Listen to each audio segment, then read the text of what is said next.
Today is Thursday, March 25th, 2021. Coming up on Roland Martin Unfiltered. At this hour, Georgia Governor Brian Kemp is signing one of the most onerous voter suppression laws in the country. Republicans in Georgia are advancing Jim Crow-era laws. We'll talk with Latasha Brown, who is the co-founder of Black Voters Matter. Republicans in Michigan are also pushing forth their Jim Crow-like voter suppression laws. We'll talk with Wendell Anthony, president of the Detroit NAACP. President Joe Biden held his first news conference today. We'll show you what he had to say, especially about voter suppression and ending the filibuster. Also, folks, on today's show, the top three tech CEOs answered Congress's questions for the role they played in the January 6th insurrection at the U.S. Capitol. Also, a Facebook group for Pittsburgh police officers reveals racist post. No shock at all. And a Buffalo radio host is fired for comparing black women to toast. Plus, I'll talk with Malcolm X's daughter, Yasa Shabazz, about her new children's book regarding her father. It is time to bring the funk. Roland Martin Unfiltered. Let's go. He's got it. Whatever the biz, he's on it. Whatever it is, he's got the scoop, the fact, the find. And when it breaks, he's right on time and it's rolling. Best believe he's knowing. Putting it down from sports to news to politics. With entertainment just for kicks, he's rolling. It's on go, roll, y'all. It's Roland Martin, yeah. Rolling with Roland now. He's funky, he's fresh, he's real, the best, you know he's Roland Martin now.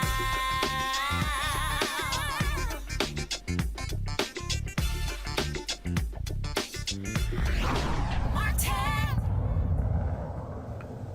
As we speak, the governor of Georgia, he is signing a new law into place that many are calling Jim Crow-like voting suppression laws. Republicans in Georgia are pissed because Donald Trump lost the state and because Pastor Raphael Warnock and John Ossoff both beat Republicans for the United States Senate. Instead of actually trying to compete for voters, what they want to do is cheat. Like I said, they want to cheat. The bill that they signed today is a House bill. This particular House bill, folks, is one that we have been talking about significantly. It is called House Bill 202. And what this is going to do, it is going to change the Georgia code when it comes to mailing absentee ballots. This is what it says, that mail absentee ballot applications shall mail such applications only to eligible registered electors who have not already requested, been issued, or voted an absentee ballot. To require certain comparisons, to remove improper names from mail distribution lists, to provide for sanctions for violations, to provide for related matters, to repeal conflicting laws, and for other purposes. Bottom line is, folks, this is the first of many efforts by Republicans in Georgia, Michigan, Texas, all across the country, because they do not like the fact that black people voted in record numbers. Joining us right now is Latasha Brown, the co-founder of Black Voters Matter. She's there live from a protest they are holding there in Atlanta. Latasha, glad to have you on the show.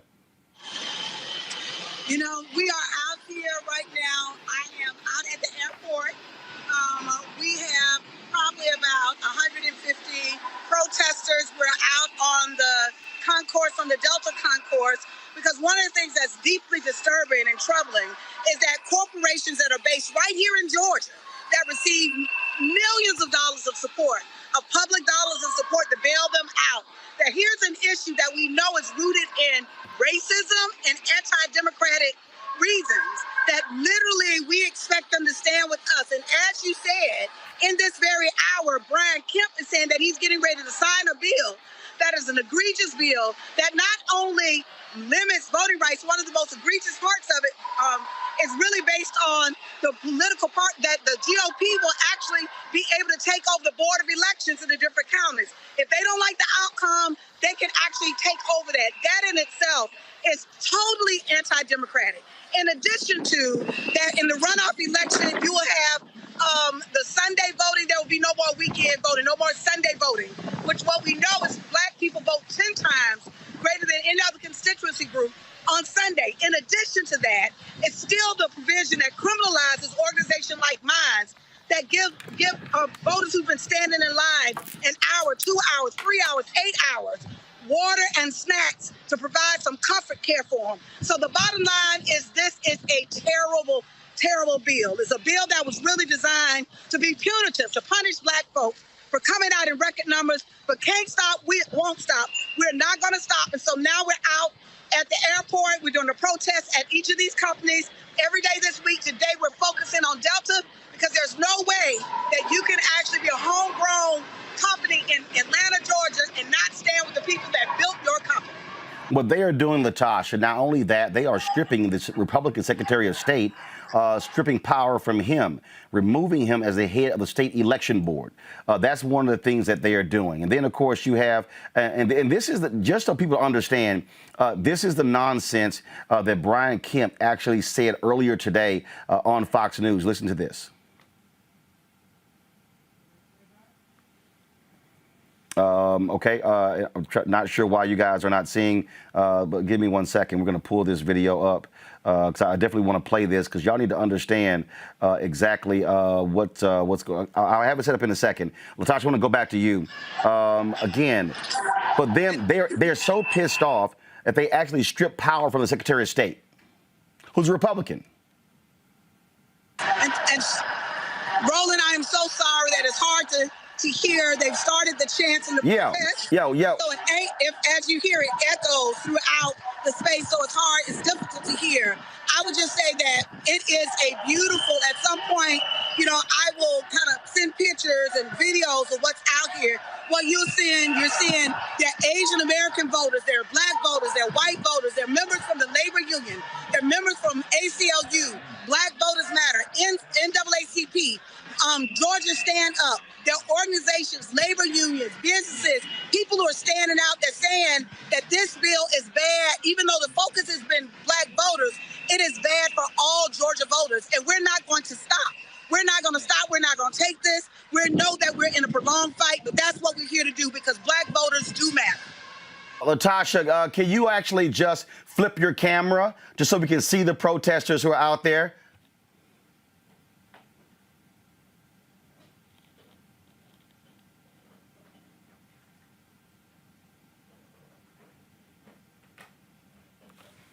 Not sure her audio, folks. Can we get that taken care of? Audio, please. Latasha, we can't hear you.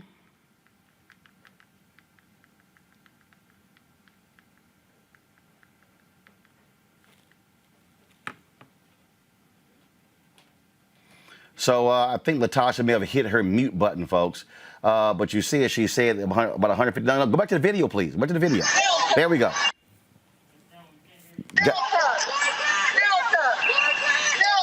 Now we got the audio, folks.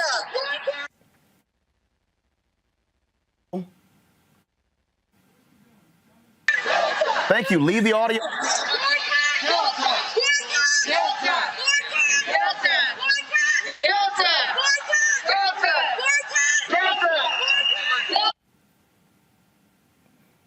All right, then. We are out here in these streets, Roland. We're out here in these streets. All right. Latasha Brown, co-founder of Black Voters Matter. We appreciate it. Thanks a lot. Thanks a lot. Folks, again, they are there at the Atlanta airport because they want the business community in Georgia to step up and actually hold Republicans accountable for their actions. As I told you, Brian Kemp was on Fox News. Listen to the nonsense he had said earlier today. Listen. We had a 351% increase on absentee ballot by mail. And when you have the signature check process that's in Georgia, it became overly burdensome for the county elections officials. It took forever. It created a lot of doubt. At times, I'm sure it was arbitrary in place. ID requirement. But did it cost, in your opinion, Governor? Do you think it cost Donald Trump the election in Georgia? Well, I wouldn't want to speak to that because I'm not the Secretary of State. The election was certified, sure. And you know that's what it is. Because the guy who's challenging the Secretary of State there is saying just that. I'm just curious what your view is on that. Well, I'm not worried about who's running for Secretary of State. I'm looking forward to running for governor on the record that I have, and that has been to make it easy to vote and hard to cheat. And I Easy to vote, hard to cheat. But the reality is they are actually trying to cheat as we speak. Folks, that's what they're doing. At today's presidential news conference, President Joe Biden was asked about the issue of voting rights, also ending the filibuster, because the Democrats want to pass H.R. 1 that could actually prevent a lot of this voter suppression. Here's what President Joe Biden had to say today from the White House. I want to go back to voting rights. And as Yamiche mentioned, Republican legislatures across the country are working to pass bills that would restrict voting, particularly Democrats fear impacting minority voters and young voters, the very people who helped to get you elected in November. Are you worried that if you don't manage to pass voting rights legislation, that your party is going to lose seats and possibly lose control of the House and the Senate in 2022? What I'm worried about is how un-American this whole initiative is. It's sick. It's sick.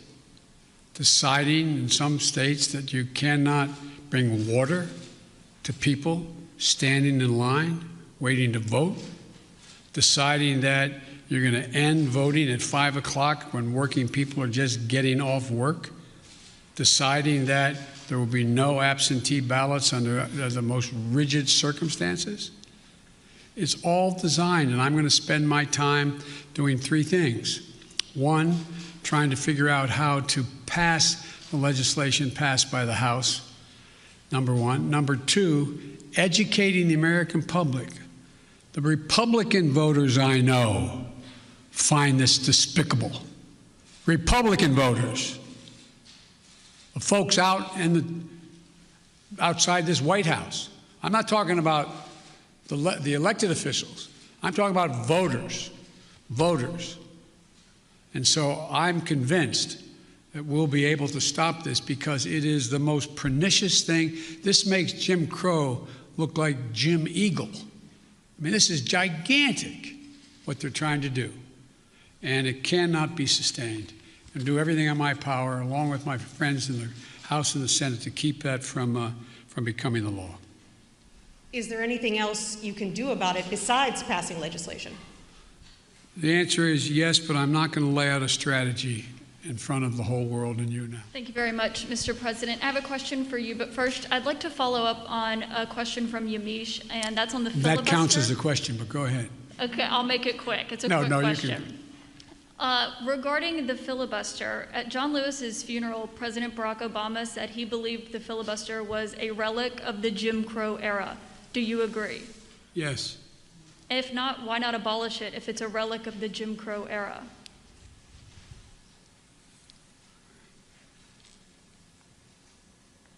Successful electoral politics is the art of the possible. Let's figure out how we can get this done and move in the direction of significantly changing the abuse of even the filibuster rule first. It's been abused from the time it came into being by an extreme way in the last 20 years. Let's deal with the abuse first. It sounds like you're moving closer to eliminating the filibuster. Is that correct? I answered your question. Okay, I don't quite understand why President Joe Biden, if you're going to say it's a Jim Crow relic, say it's time to get rid of Jim Crow relics. My pal, Dr. Greg Carr, Chair of the Department of Afro-American Studies, Howard University, Brittany Lee Lewis, political analyst, and then joining us in a bit, Amisha Cross, political analyst and Democratic strategist. Folks, pull the panel up, please. Thank you very much. Greg, I want to start with you. This battle that we are dealing with right now, this back and forth that's going on here, Republicans are very clear what they're doing. They have a very clear desire to cheat. We see what they're trying to pass. You listen to the lies of Governor Brian Kemp right there on Fox News. They were absolute lies. They're showing exactly who they are. The reality is, if you're Democrats in that video right there, you can say, Joe Biden, you can sit here and condemn it, but when you're asked, you can't stand there and take a long pause and give, frankly, a BS answer when you're asked, is it a Jim Crow relic? Yes. Well, is it time to get rid of Jim Crow relics? Dude, say it. Enough is enough. Get rid of the filibuster. If you look at the history of the filibuster, no, the filibuster has been used to stop nothing more than civil rights legislations. That has been how it has been wielded. White Democrats have got to have the guts to say it must go. Or not, clearly. Roland, as we see, I respect Joe Biden's position. He thinks there's something called the United States of America that has an identity. And so when he says that this is un-American, of course, he's historically inaccurate. But when he says it's despicable, he's correct. A little bit later in that press conference, when asked if he was going to run again, he said yes. And then they asked him, oh, well, so what's your strategy 3 years now for? He said, hold on. I have no idea whether there will be a Republican Party. Do you? There were enough tells in that press conference to let us know where Biden is headed, I think, where he's being pushed by Cliff and Latosha, by you, by all of us. He's being pushed, and the Democratic Party is being pushed to make a choice that's going to require a strategic type of intervention. Now, here's where I think the Republican Party, and shout out to Brian Kemp. I love Brian Kemp. In the tradition, the racist tradition of the Talmadge father and son, who were once governors of Georgia. I like Brian Kemp because Brian Kemp's a white nationalist, as you said. The Republicans are not obstructionists. They are secessionists. This is the next generation of a civil war that we saw previewed in the 1850s and 1860s, the John C. Calhouns and others. They are either going to have the white state they want, the ethno state they want, or they're going to destroy the country. So when Joe Biden, he really isn't walking the fence there. If we listen back and forth, even when the conversation about filibuster today, he basically said, we're going to blow up the filibuster. He didn't say it directly. You're right.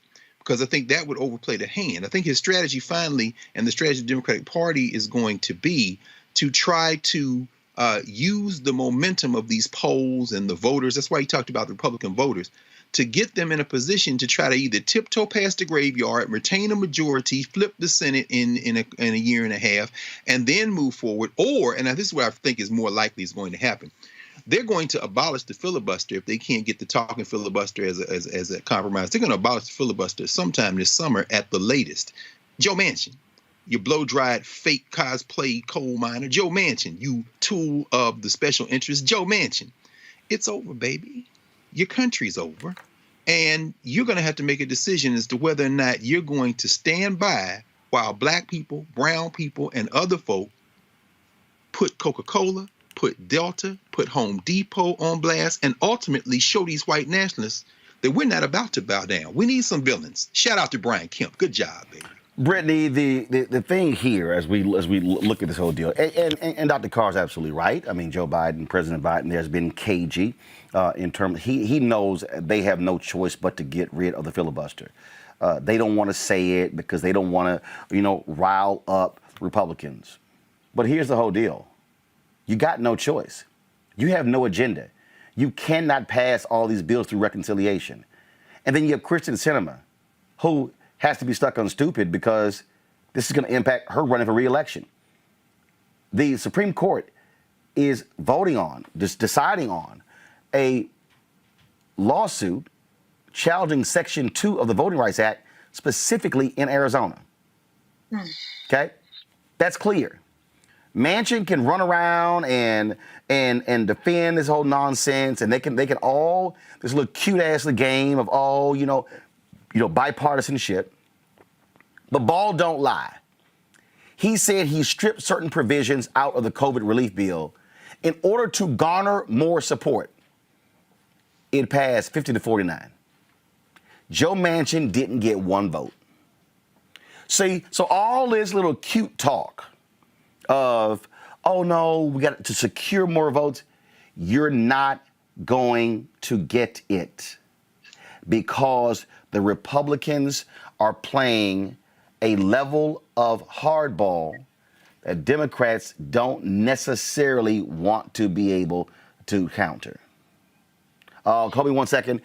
Is this Governor Brian Kemp live? Go to it, please. Understandably led to the crisis of confidence in the ballot box here in Georgia. While I am no longer Secretary of State, as governor, I was the first to call on Secretary Raffensperger to complete an audit of signatures on the overwhelming number of absentee ballots that were cast during the election. I did that 4 times publicly. I was the first to call for a change in state law through the legislature that would implement a photo ID requirement on all absentee ballots. And I joined many others, including President Trump, in urging the Secretary of State's office to quickly and fully investigate any and all fraud irregularities. I also offered the assistance of the Georgia Bureau of Investigation to get to the bottom of each and every allegation of fraud. I'm proud of the dedicated men and women who answered the call to duty, but more needed to be done. We quickly began working with the House and Senate on further reforms to make it easy to vote and hard to cheat. The bill I signed into law does just that. First and foremost, SB 202 replaces the signature match process with a state-issued ID requirement to request and submit an absentee ballot. When voting in person in the state of Georgia, you must have a photo ID. It only makes sense for the same standard to apply to absentee ballots as well. For example, the November 2020 election saw a 350% increase in the use of absentee balloting, over 1.3 million absentee ballots total when compared to Election Day in 2018.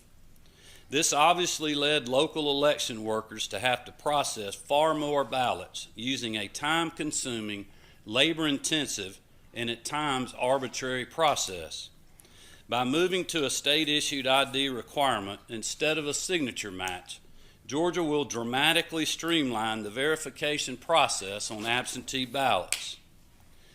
SB 202 also secures all ballot drop boxes around the clock, speeds up processing to ensure quicker election results, requires security paper to allow for authentication of ballots, and allows the bipartisan state election board to have more oversight over counties who fail to follow state election law. And contrary to the hyper-partisan rhetoric you may have heard inside and outside this gold dome, the facts are that this new law will expand voting access in the Peach State. Every county in Georgia will now have 2 mandatory Saturdays of early voting and the option of 2 Sundays of early voting. Georgians will no doubt be soon overwhelmed with fancy TV ads, mailers, and radio spots attacking this common sense election reform measure. In fact, left-wing groups funded by out-of-state billionaires are already doing that now. They're using outrageous, false rhetoric to scare you and put millions of dollars in their own pocket. They're threatening to boycott Georgia businesses in the middle of a pandemic because they oppose election integrity. According to them, if you support voter ID for absentee ballots, you're a racist. According to them, if you believe in protecting the security and sanctity of the ballot box, you're a, quote, Jim Crow in a suit and tie, end quote. I've fought these partisan activists tooth and nail for over 10 years to keep our elections secure, accessible, and fair. Like before, I'm sure they will threaten, boycott, sue, demonize, and team up with their friends in the national media to call me everything in the book. But fighting for free and fair elections is worth all of that and more.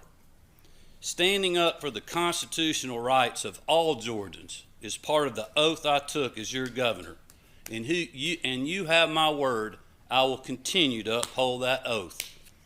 Putting hard-working Georgians first starts with ensuring that your voice is heard in restoring each and every citizen's confidence in their vote. With SB 202 now becoming law, Georgians should know what the alternative being pushed by the other side contains. In Washington, D.C., Democrats and the left are showing exactly what their dangerous agenda is for all elections across the country, including here in the Peach State. By trying to ram House Resolution 1 through Congress, The contrast could not be clearer.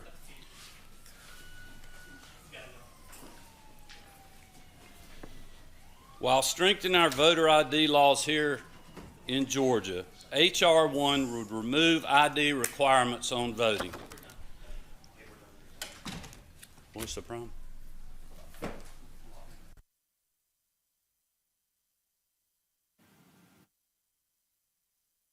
Folks, not quite sure what's going on there. John Lewis, brother. John Lewis came in the room. Let me know, please, if we have that back. Brittany, the reason I wanted to play that is because I wanted people to see the lies being told by these Republicans who are advancing Jim Crow laws. That absolutely, Brian Kemp, you spoke truth. You are Jim Crow in a suit. Hi. Hello.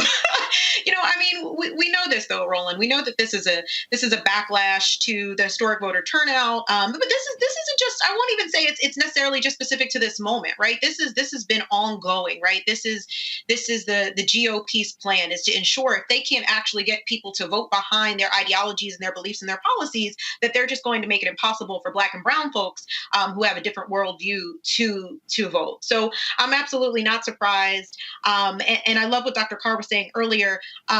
We can't continue to, and I pray that President Biden isn't going to go in this direction. I don't think he is, but we can't continue to play this game of reaching across the aisle, because the Republicans haven't been doing that. They haven't been doing that for a long, long time. The Republicans, they want their way by any means necessary, and they're going to continue to fight. So we have to continue to put pressure, on the president to end the filibuster and to do what's necessary so we can get H.R. 1 passed. See, the thing that first of all, Amisha, when we spent 5 weeks in Georgia, I came back and I warned everybody. I warned everybody on this show. See, all these national media people, oh my God, look what they're doing in Georgia. Well, if you spit your ass time on the ground in Georgia, you would know exactly what's going to happen. The same thing happened in North Carolina after President Barack Obama won in 2008, where they changed the laws. The same thing has happened in Texas. This is what they do. And the thing here is, it's like all these black folk for the last 48 hours been sitting here trying to dog me because of the interview I had with this 21-year-old dude who was endorsing the voter suppression on Twitter. Booked him on the show to discuss it. Then he want to pull a bait and switch talking about self-sufficiency. And all these Negroes are like, you dissing that young man, and I'm going to give money to his school. Yet he is standing with them. Now, he tried to say on the show, oh, I don't support that. But I specifically called out all the Black Republicans. And here's the deal, Amisha. You ain't heard nothing from Alveda King. She loves running around talking about she's the niece of Reverend Dr. Martin Luther King Jr. But you ain't heard Alveda open her mouth. You ain't heard nothing from that thug Angie Stanton, okay, who's pimping the King name as well. All right? You heard nothing from Bruce Lavelle, standing with Donald Trump. You've heard nothing from Paris Denard. You've heard nothing from C.J. Pearson. All of these black MAGA people saying nothing. That little punk former Rep Vernon Jones, same thing. An embarrassment to Kappa Alpha Psi. Thank God he's not an alpha. But all of them, all of these black Republicans running around scared, wimps, don't want to criticize anything. And then we're trying to sell us on vote for that thug Donald Trump. Brian Kemp just stood at that news conference, Amisha, and said, well, people, they need to have trust, in the ballot. No, stupid fools like you, Kemp, got dogged by Donald Trump, lied to voters, and you idiots believed them. Republican, your own Secretary of State, a Republican, said no voter fraud. But Donald Trump, no. Check Fulton County. The ballots were coming out by the thousands. They were coming in barrels. Lies, lies, lies. So these white Republicans, these white Jim Crow Republicans, are passing the laws based upon the big lie. And now, well, don't you call us a racist? Well, don't act like one. You're absolutely correct, Roland. I'm going to give you credit for something that I think a lot of major media didn't pay attention to. The fact that you were down in Georgia and you were covering a lot of the change, the winds of change, the seas of change that were going to happen in Georgia long before the 2020 presidential election.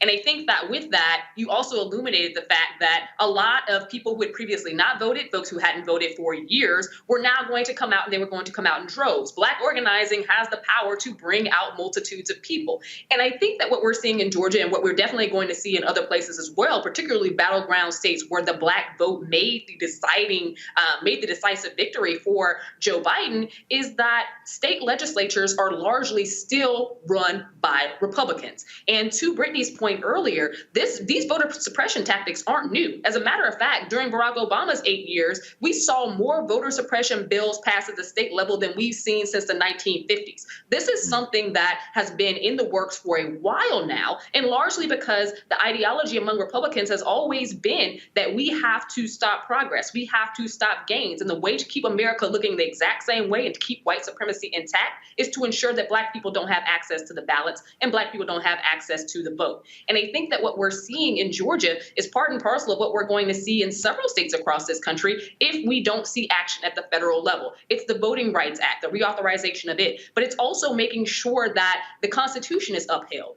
Withholding the rights of American citizens to vote is unconstitutional. And just because Republicans feel as though their way of life is going out of style and that the country is getting more Black and brown, that doesn't mean that now all of a sudden we're going to eradicate the rights of those who are American citizens. That is not what we do. This is unconstitutional. It is Jim Crow round 2.0. And it's frustrating that we hear from Governor Brian Kemp, who, as you pointed out and stated very well, was one of the biggest targets of Donald Trump. He's not a governor who was loved by that president at all, but he's also somebody who keeps bootlicking as much as possible. And I think that at this point, any Republican who stands up and acts as though voter fraud, and mind you, voter fraud in their mind means Black people actually exercising their right to vote, because they are only using this term to elicit a certain angst among white voters that their way of life is going away. Voter fraud just means Black people actually voted. It doesn't mean that anything fraudulent happened at all. Black people exercise their right to vote, and white people want it to go away. And that is extremely frustrating, problematic. It's something that a lot of our people fought and died for. We remember the Cheney, Schwerners, and Goodmans. We remember John Lewis. This is something that is a fundamental principle of American society, and eradicating it from Black people makes us less American, makes us less democratic every day, and it should not be something that we allow to stand. What we are seeing is not just Georgia. In Michigan, Republicans, they put forth 39 voter suppression bills. Folks, 39. Don't think it's happening just in Georgia. Again, they want to alter the state election laws. The bills target, same as in Georgia, absentee ballots, voter qualifications. Switch camera, folks. The bill targets absentee ballots, voter qualifications that were the focus of Donald Trump's campaign to overturn his 2020 defeat. Don't forget, folks. Don't forget what took place. Don't forget what took place, where in Michigan, they were actually saying, hey, let's count all of the ballots except in Detroit. Joining us right now is Reverend Wendell Anthony. He is the president of the Detroit NAACP. Reverend Anthony, glad to have you back. What we're talking about here in Georgia applies there in Detroit. And so, bottom line here, the Republicans are doing what they do. They want to cheat to win. Well, you called it, Roland. They are cheating to win, and it's a bigger issue than just Michigan or Georgia. This is a national issue. It's a strategy. And unfortunately, people want to take us back to the plantation, and I ain't going. I don't know about y'all, but I'm not going. They want to reduce, eliminate, suppress, and reject the ability of Black people to have the right to vote in this nation. And if you can't win legally, then you suppress them illegally. You reject them. You take them away from that. In Michigan, they introduced 39 bills, and we knew it was coming. The only thing they did differently in Georgia was that they also made it a felony that you cannot give water to people standing in line or food to people who have been in line trying to vote. That means you can't take water to your workers, to your grandmama, your auntie, your uncle, your neighbors who are there trying to exercise their franchise. It's a way of suppressing, though. It's almost, Roland, like Reconstruction 3. First Reconstruction after the Civil War, dealing with the rise of the KKK and the White Knight Riders and all those folk, the fact that folk were being hung and killed relative to their ability or their desire to exercise their franchise. And then after we got it later on, Jim Crow, Esquire, getting the Voting Rights Act, then the poll taxes, all the stuff that they put into place to counter that. And now we're faced with this rejection of the ability of Black people to come together and to vote. When their people, their leadership, William Barr said there was no indication of voter fraud. Chris Craig said there was no indication of voter fraud. We had the best and most secure election in the history of the nation.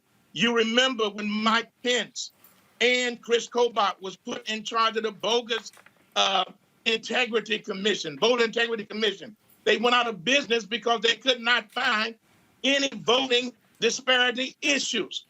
They went out of business. The Brennan Institute has indicated that this is a false issue. The ACLU has indicated the same thing. Lindsey Graham said that if we don't stop this move to vote, then there will never be another Republican elected as president. Therefore, we got to stop it. So this is a strategy. It's intentionality. There is no voter fraud, y'all. The fraud is these people who have created it. It is a remedy in search of a situation that does not exist. And the only alternative to it is that we must pass H.R. 1 and the For the People Act. We must vote, and we must vote. We got to come out in numbers. We cannot allow this to stop us or deter us. We got to come out in numbers, y'all. And if you ever thought that your vote did not matter, look at what they're doing now. If it did not matter, they wouldn't be trying to cheat. If they did not matter, they would not be trying to steal. If they did not matter, they would not be trying to stop you, eliminate voting ballots, eliminate absentee ballots, stop early voting, stop the fact that you have the ability to take your souls to the polls on Sunday and Saturdays and vote like your life depends upon it because they're losing. We are winning, y'all. That's the issue here. We are winning and we must continue to win. We got to fight, Roland, until we win. It ain't over until it's over. And we cannot throw in the towel. Fannie Lou Hamer said it well. I'm just sick and tired of being sick and tired. And if you're sick and tired of being sick and tired, then get up and work and change the situation in the course of this nation. We have the ability to do that. What you laid out is precisely why when I saw the poll numbers in Michigan, when Senator Gary Peters was down to a Black Republican, I called you, I called others, and I said, I'm bringing the show there to elevate Senator Gary Peters because the reality is that Black Republican, and let me be real clear, y'all, that Black Republican made it clear he was standing with Donald Trump. Oh, no question. He said he supported Donald Trump, not 100%, not 200%, 2,000%. He supported Donald Trump 2,000%. Can you imagine, Roland, if he was in the position of being governor now with these 39 bills that this raggedy Republican legislative body has put up, he would sign it. But thank God, in a discussion this morning with our governor, Gretchen Whitmer, she went on record and said, I have the authority of the executive. I have a pen and I will exercise my authority and it gives me veto power and I intend to utilize it. And see, for all, and let me just go ahead and put it out there, okay? Let me just be real clear. I got all these black folks sitting here, man, you talking about voting for Democrats. Y'all, it's two damn choices. It's two choices. And see, here's the deal. If we did not go to Detroit to give an assist to Senator Gary Peters, if we did not sit here and light into John James every single day and expose his record, if the black folks in Detroit did not turn out the way they did, everybody listen to me right now, the Republicans would be controlling the United States Senate. No question. The COVID bill wouldn't have passed. If we did not take out John James in Michigan, Mitch McConnell right now would be the Senate Majority Leader. So for all y'all who are like, Roland, I don't know why you keep talking about voting. Well, guess what? We ain't even having a H.R. 1 conversation, a George Floyd Justice Act conversation. We ain't even having a conversation if they were in charge. So a whole bunch of y'all can sit your punk asses at home and talk all this stuff, and you can criticize. And let me be real clear. Ain't no way in the hell Democratic Party perfect. Because see, Senator Gary Peters is now the chair of the Democratic Senate re-election campaign, the DSCC. Right. And I'm going to make it perfectly clear to him, because he owe a brother, that they going to have to spend more money on black media.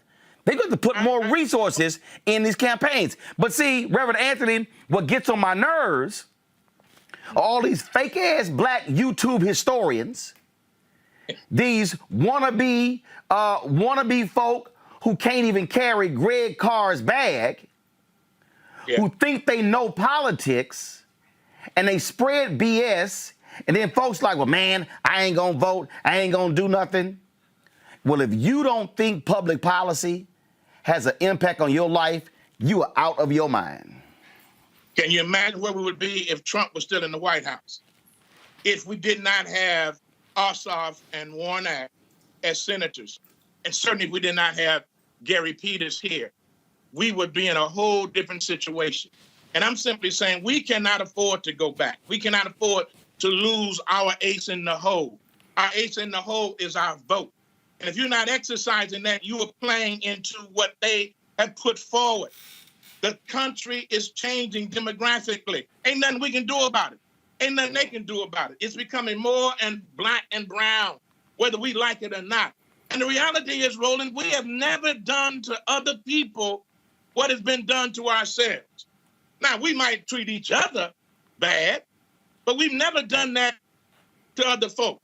We are a loving and nurturing and fellowship-filled people. All we want is what is right. Voting is right. We died for that right to vote. We cannot allow it to go. And we cannot come to this point in 2021 and let these individuals turn us back. For those of you who talk about Democrat versus Republican, I want some Republicans to stand up. I want to vote for some. I want to vote for some that think right, that vote right on health care, that vote right for income equality, that vote right on police relations and reform, that vote right to help poor people, that vote right on foreign policy. I want some that vote right on those issues. The problem is, y'all, I can't find none. And if you got some, please tell them to call me, Wendell Anthony, in Detroit NAACP, and we can work together. But until then, we got to run in the race with the horse that we got. And the horse that we got happens to have a D on his back, whether we like it or not. When you look at all the people that supported the stimulus package, it was Democrats. When you look at all the people that opposed it, it was Republican. When you look at the people who supported the cancellation of the presidential certification on January the 6th, who stood up in Congress, who opposed it, it was Republicans. What more do you need? I'm simply saying, if you got some, bring some. Until then, there ain't none. And you and me got to take our souls to the polls and vote like our lives depend upon it, because quite frankly, they do. Reverend Wendell Anthony, Detroit NAACP, we appreciate it. Thanks a lot. Thanks, Roland. Appreciate you, brother. Yes, sir. Greg, Carl, I want to go to you. And this is the thing, and we talk about this a lot on this show. Because we don't have Democrat, Republican, liberal, conservative discussions on this show. We have black conversations. Right. And what we try to do is walk people through the issues and understand. If somebody wants to argue with me, I mean, I literally got these fools on my Instagram page and my Twitter page, and they all upset. Man, you always pushing this Democrat thing on us. Fools, I ain't even a Democrat. I have never, ever self-identified as a Democrat in my life. Exactly. I voted for Republicans. I voted for Democrats. I voted for more Democrats than Republicans. But I'm not blind. Reverend Anthony just said there was a $1.9 trillion COVID relief bill. Not a single Republican in the House and the Senate voted for it. 172 Republicans voted against the Violence Against Women Act. Not a single Republican. All y'all folk out there hollering reparations, show me a Republican who's on record saying they support it. All I'm saying is this here. If I'm living in a world where there are two parties and one gonna win, then I've got to first make a choice. Who is more likely to at least listen to a conversation with me? Hell, who gonna take a meeting? That's first. That's right. Two, who gonna show up to black media? That's second. And I ain't forgot Nancy Pelosi. You still need to come here. But third, who am I likely able to apply pressure to get them to vote the way we want us to vote? We gotta have folk stop playing games, because this what's happening in Georgia and Michigan and Texas and Florida and Tennessee and Arkansas and North Carolina and South Carolina and Louisiana, that's where our people are living. That's right. That's right. And Roland, every state you mentioned, with the exception of Louisiana, has not accepted the Medicaid expansion. Those federal dollars, our tax dollars, which are available to them. Brian Kemp, again, much respect to that punk, is a paper mache racist. He doesn't have the heft and the weight of a George Wallace or Eugene or Herman Talmadge, his predecessors in the Georgia State House. And listening to you, Brittany, and you, Amisha, it's very clear what you all are reminding us of is that we've been here before. And Amisha, when you say that they passed all these voter suppression laws during the Barack Obama presidency, that's absolutely right. Reverend Anthony is also correct. We're not going back. Your little tissue paper experiment is getting ready to dissolve. So when people call this an existential threat to democracy, I have one little corrective. There's never been democracy in this country. There's only been struggle. And we've always been very clear as black people what our permanent interests were. So, you know, I look over your shoulder, Brittany, and I see that Hubert Harrison biography. In volume 2 of that biography, Eslanda Robeson, the partner of Paul Robeson, Nannie Helen Burroughs, and them told black people in New York in the 1917 and 18, do not vote for the right to vote for women. Now, that may seem counterintuitive, but what they were saying is these white women in the feminist movement are also white supremacists. So they're not including us in the conversation to pass this legislation in New York State and the 19th Amendment conversation at all. And so we're black, and people say, why would those black women vote against their interests? They're not. They have a very clear lens on interests. So I think what is happening finally now, what we're seeing is if we don't understand where we have been, which is why I was watching last night and the night before, and I was like, man, Roland, I love you, brother. Don't even give that young brother a conversation that takes up too much time, because, as a teacher of young people, I understand if you don't know, you're doing the best you can with what you know. So it's just a matter of educating. You get to argue with them. People might think there's a legitimate position that you're arguing against. I say, no, don't get distracted. Keep talking, because, what the white nationalists are doing right now, and they don't understand it, they are really overplaying their hand. When those poor white people in Georgia who think Brian Kemp represents them with that fake, that's the other reason he's a paper mache racist. When the thing looked like it was interrupted, did you see how shook he was? See, that's a punk right there. What's going on? And his accent changed too. But at any rate, when those poor white people realize that, wait a minute, this bill passed because of people I voted against, and now you want to expand Medicaid? See, what the Democratic Party needs to do, and you're right, we're not Democrats or Republicans, we black people.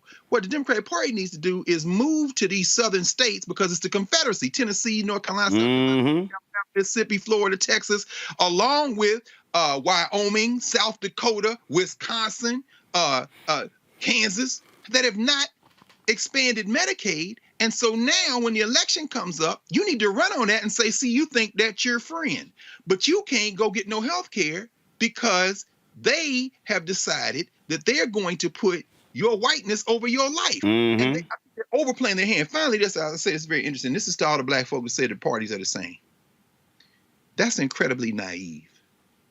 And if you got one in $1,400 checks, please send it to me so I can add it to mine, because clearly money is not, I know that ain't no money. No, it's actually $1,400. And I know that's not a lot of money to use, because some of these people are petty bourgeois who are sitting up at their very expensive computers and talking all this revolutionary theory. Meanwhile, somebody for whom I was at a red light today in DC, and the brother's like, I'm waiting on my stimulus check. He out there panhandling.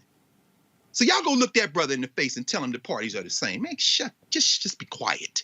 If you can't, you want to be a revolutionary home. It's all good, but go talk to that brother at the light. Tell him that. But get ready, because he probably gonna punch you dead in your face, and your mask be bloody. But just, I was up, Brittany, till about 6:30 this morning, dealing with some crazy fools last night on the Clubhouse chat. And they were sitting there just talking all this craziness. And you know what? And a brother, they would text me like, Roland, just get off. I said, no. I said, because sometimes you just got to smack the shit out of some people. You just got to show them what it looked like. Sometimes, and I know the brother who tweeted me today. He said, Roland, can you stop cussing because your child watch? Doc, this is like HBO, okay? All right, so let's be real clear. Ain't like that your child ain't heard nobody cuss. Let's just be real. But see, the thing, Brittany, that I'm trying to get our folk ready for, I'm trying to get them to understand, when I did that commentary in 2017 and I re-upped it in 2020 when I said, this means war. I've already made it clear. We're gonna be on the road in 2022. We're going to Wisconsin to mobilize and broadcast live from, and to get black folks to take Ron Johnson out. We're going to Pennsylvania to get black folk to elect a Democrat to replace Pat Toomey. Now again, all y'all folks who listening and watching, I need y'all to hear what I said. We doing this for black people. Because the Republican running in Pennsylvania ain't gonna give a damn about us. I done told y'all, outside of the Philadelphia and Pittsburgh and the suburbs, Pennsylvania is Alabama. Yes, it is. Yes, sir. And them fools sent one of the dumbest members in the history of the world, Tommy Tuberville, as their senator. So I ain't sorry. We gonna go to North Carolina and put somebody in who's gonna replace Burr.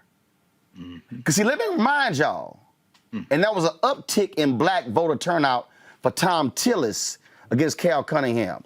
Tom Tillis and Burr, two white Republicans, they blocked all of the black women who were nominated for the federal bench of the circuit there in North Carolina.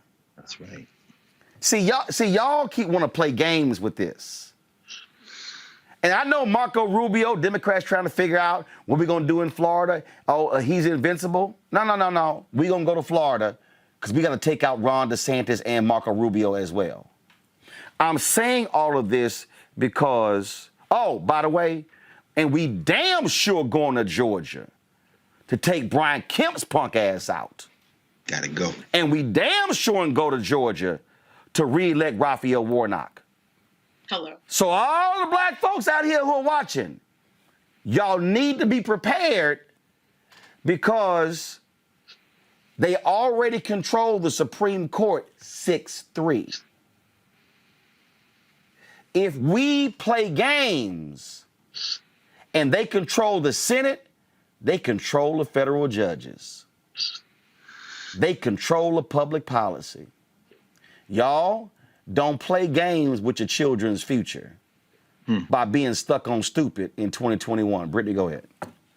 Yeah, no, I mean, you hit the nail on the head, Roland. Not much else to say there. They know that we're coming for them, and they know the simple fact that if they weren't concerned about us coming for them, you know, they wouldn't have introduced well over 4 times the number of bills to restrict voting access as compared to roughly this time last year. That alone tells you everything that you need to know. But you know that's in the American tradition, right? Is to fight against the black vote and to not allow us to have to be a part of this failing American project, if you will. So, but we're going to continue to show out. We're going to continue to fight in masses and numbers. And I have no doubt that we are going to. The time has come. We are at. I like what the gentleman said earlier. We're at the third Reconstruction, if you will. The time has come. Misha, final point here. I've been using that language. This is the third Reconstruction, and I've been using it for a reason, because the wake of the death of George Floyd, we've seen this awakening. But see, the problem is that first Reconstruction, Du Bois' book had it at 20 years. It's really 10, 12. Others had it a longer period of time. Most folks don't call the Black Freedom Movement the second Reconstruction. Manning Marable's book lays out a longer period, what he called the second Reconstruction. But if you use the death of the murder of Emmett Till, August 28th, 1955, or if you want to go Brown versus Board of Education 1-2 in 54, and then go through King's assassination in 68, you could say the second Reconstruction lasted 14 years. The third Reconstruction has to fix what the first two did not do, and that is focus on the money, which means that it has to last longer than the first one and the second one. So this needs to be at least 20 years. This is 2021. So if the third Reconstruction lasts at least 20 years, we've got to be locked and loaded all the way up to till 2041. And by the way, y'all, by 2039, a majority of the working class in this country will be people of color. By 2043, the majority of the population will be people of color. So I'm trying to get people to understand today we are in a multi-generational battle. So what happens this year and next year sets up not 2024, but 2044. But if you only look at this thing in terms of the next 1 year or 2 years, and then you approach this with your very selfish interest, when idiots say, well, I'm going to ignore the top of the ticket, I'm a vote down ballot. Dumbass, you got to vote bottom to top, top to bottom, because politics is linked federal, state, county, city, school board, water district, judges, DA, constables, sheriffs. They're all linked. And you can't say, well, I'm going to remove this link and deal with the rest, because if you remove a link from a chain, you have rendered the chain powerless, because a chain, no matter how strong the material, cannot do its job if a single link is missing. That's right. You're right, Roland. And the issue here is that at the end of the day, all politics is local. The local politics of any given city or state are always going to affect individuals more than what they see at the federal level. That just is what it is. I think that we as a culture have diminished the importance of local elections. That's why we see more people come out every 4 years than we will ever see in mayor's races, than we will ever see in state house races. And right now, state legislatures are the ones that are basically shutting down, and pushing against, and fighting against all things that elevate African Americans. It's very frustrating to me that consistently, and even with the stats that you gave before asking your question, yes, America will be more brown, will be more people of color within the next few years. However, just because you have population increases doesn't mean you have economic gains, and it definitely doesn't mean that you have power increases. So there's a lot that has to be done within the next few years to ensure that we get to that next level of Reconstruction, that part of Reconstruction that was left out of the first two, meaning that the economic gains, meaning that force and that power that not only aligns us in equity, but also ensures that we are not consistently behind 4, 5, 10 times the rate of personal wealth, of family wealth that we see within the white community. That's where reparations comes in. But beyond that, we need to have equity in our systems that create that balance. That means education, that means healthcare, that means housing, that means all of these modes of progress that we see across cultures that have consistently been denied to African Americans. And a lot of that, again, takes place at the local level. So it means having our people get out in full force with the same numbers they did in 2020 in November elections in every single local election that they can at home, because those are the elections that are going to shape their futures. And being intent and being very serious and real about the policies that matter the most to our community, the ones that will help us move forward when it comes to economics, whether that is entrepreneurial, whether that is retooling, reshaping, and refocusing, because right now we have way too many of our people who are housed in low-wage jobs. That $15 minimum wage definitely matters, and we still need to be fighting for that. But we also need to be working to move our people outside of those jobs and ensuring that they understand the jobs of the future and the jobs that are going to help them to be able to sustain in a middle class and beyond. Those are things that we need to focus on. Let me make my last point before I go to a break and we talk about tech CEOs today on Capitol Hill. Because I know somebody who's stupid plans on tweeting something stupid. And I know somebody's stupid may want to sit here and try to post a little link or something out of context. So let me just go ahead and say that for the stupid people. I am not saying vote. We good. Right. Y'all ain't never heard me say that. What I am saying is, after we vote, we then have to close the chapter on that, and open a new one. So somebody said, who was this fool? Ignorant truth seeker who never has any truth whatsoever on YouTube. He goes, y'all pushed us to vote for Biden, to hold him accountable. Well, where is he? Fool, that's what we doing. Are you not paying attention to the conversation? Right.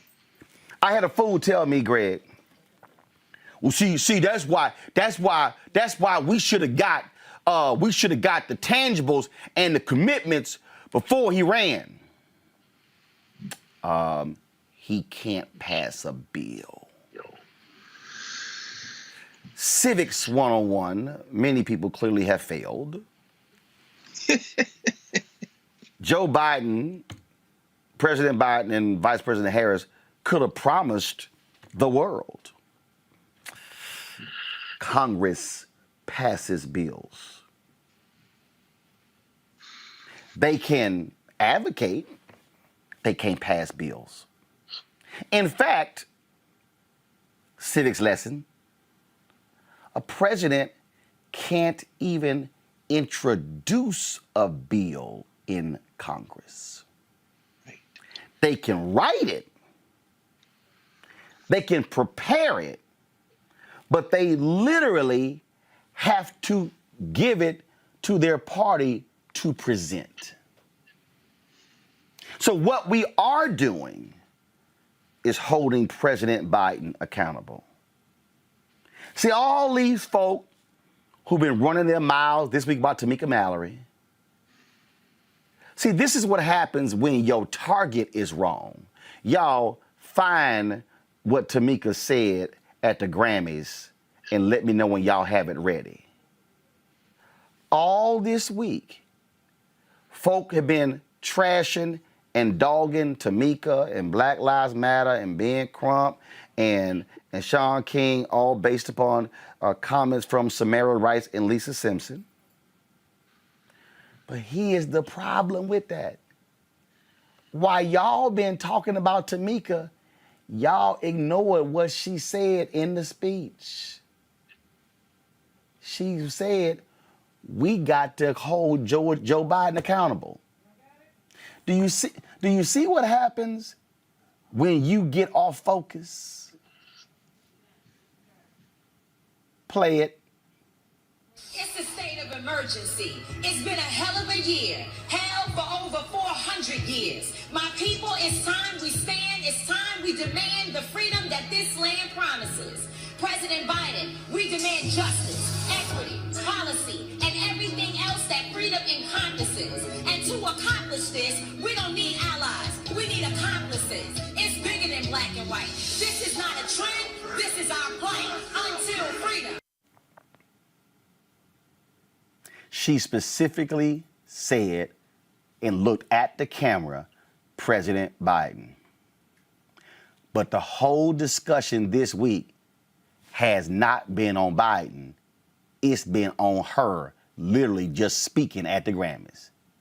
See, that's what happens, y'all, when you allow yourself to get played. When you allow yourself to get thrown off focus, thrown off kilter.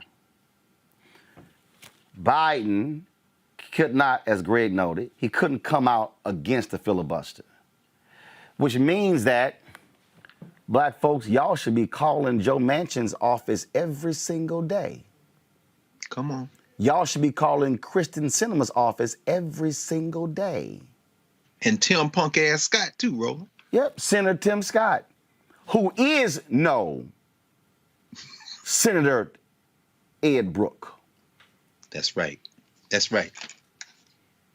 You can't, Senator Scott, you can't claim the legacy of Senator Ed Brooke when he stood up against his own party when they were standing with Southern Dixiecrats and were filibustering the Fair Housing Act in 1968.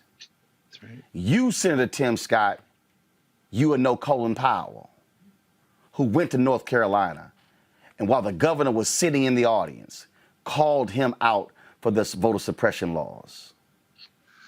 Don't come to me with your silly ass woke nonsense. Have some guts, Tim Scott.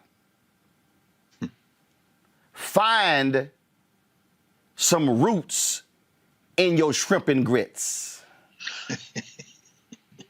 Stop being scared of your own party. Man, find some soul and be willing to say what needs to be said. But black people who are watching and listening, stop being consumed with the games being played and the ratchet conversations. Because trust me, there are people who want to target us with public policy at every turn because they do not want to see us thrive like what we saw during the first and the second Reconstruction. The history of America is clear. At every point in American history where there has been black success, it's been followed by white backlash. That's right. What you saw with Trump after Obama was white backlash. We now got to make sure that we don't let the white backlash get back in control. So what are y'all prepared to do? Y'all know what we prepared to do. We here every single night, 5 days a week. giving them hell, and we ain't backing up. And as long as God gives breath in my body, I'm going to straight bring team whip that ass to every single Republican who is standing in the way for us voting. And for every weak-kneed Democrat, we going to whoop them tricks too until they do what's right. Y'all can either roll with us, but it's all good. Because sometimes you got to roll by yourself to let folks know you're not playing. I'll be right back.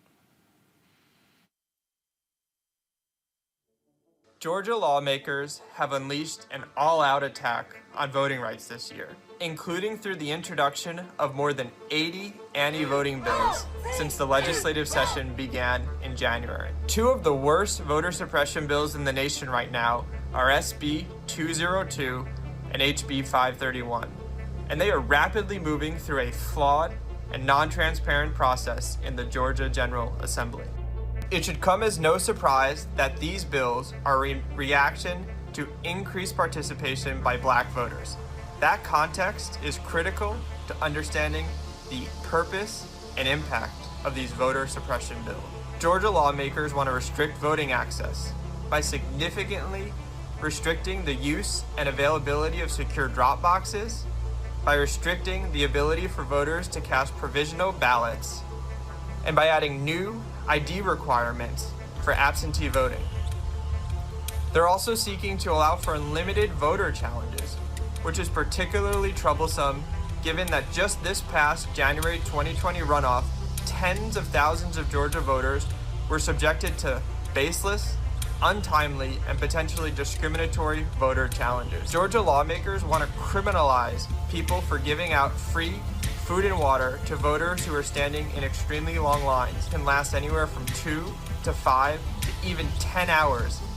The NAACP Legal Defense Fund is in partnership with a coalition of on-the-ground partners, including Black Voters Matter, All Voting is Local, and Fair Fight, to push back on SB 202 and HB 531.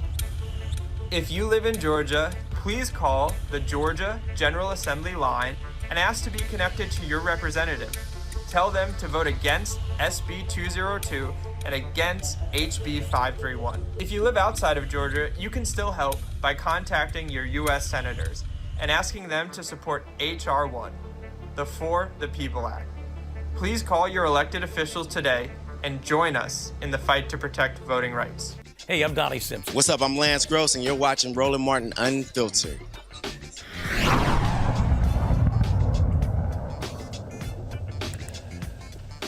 Well, you know, big tech matters, folks, in this country, and social media executives answered to Congress today for their role in the January 6 attacks on the U.S. Capitol. Facebook, Mark Zuckerberg, Twitter's Jack Dorsey, and Google's Sundar Pichai all appeared virtually before a joint House committee.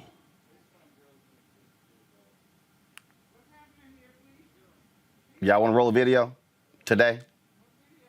I want to start by asking all three of you if your platform bears some responsibility for disseminating disinformation related to the election and the Stop the Steal movement that led to the attack on the Capitol. Just a yes or no answer.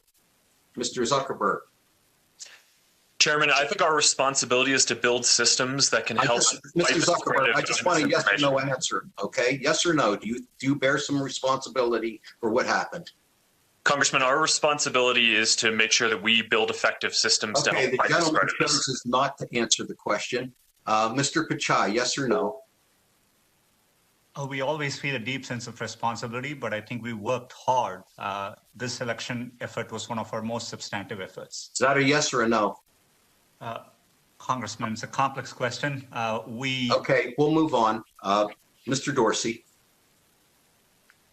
Yes, but you also have to take into consideration a broader ecosystem. It's not just about the technology platforms we use.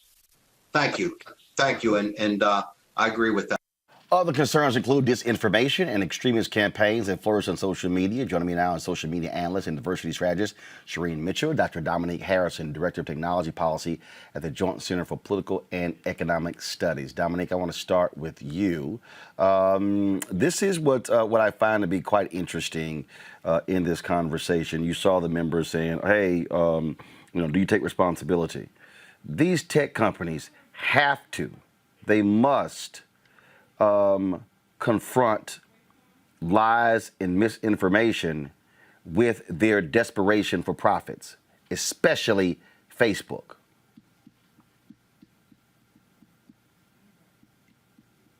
Dominique, go ahead.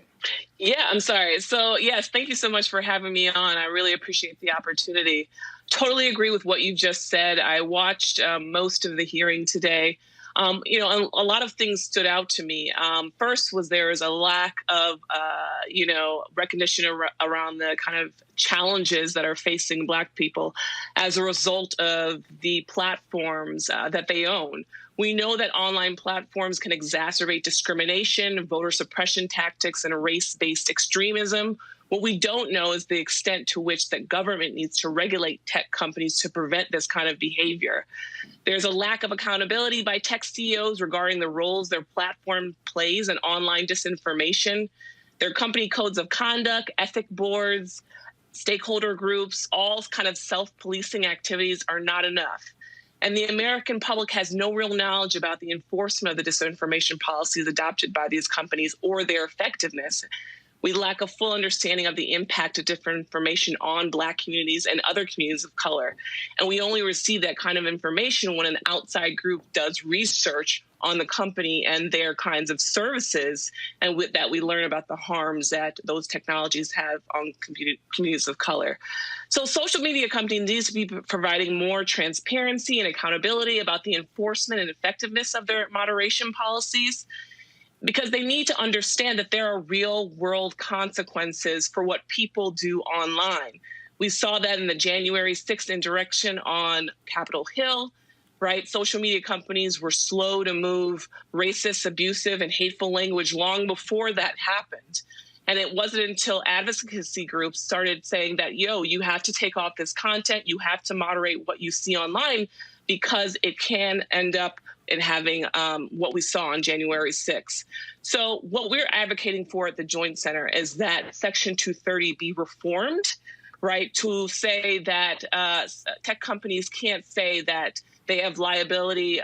They're shielded from taking down content that's racist, right, or that espouses hateful messages, and that has discriminatory outcomes on Black communities.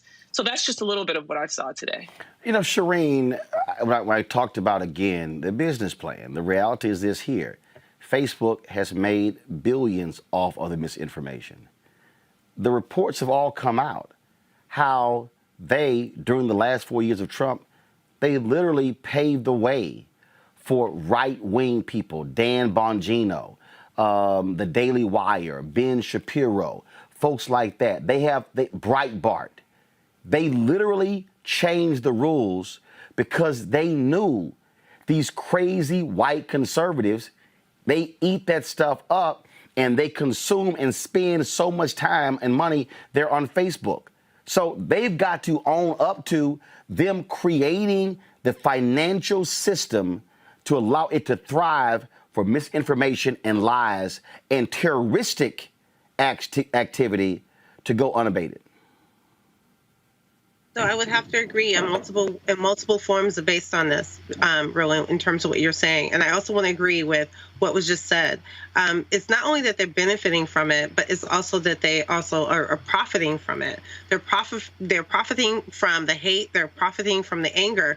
And we also know, though, that with the last few reports is that literally they have the AI to stop hate speech on the platforms, but they're deciding not to do it because they feel like it's biased to one political party versus another. That's a choice that they're making. If this is even across both political parties, then fair to say hate speech should not be on their platforms. But what they're doing is they're trying to basically say there's certain portions of this that's free speech, and there's certain groups of people get more privilege than others, and that's what's different about their quote unquote following their terms of service, which they're not. But they are actually allowing the harassment, they're allowing extremism, because they're basically saying, hey, this is free speech.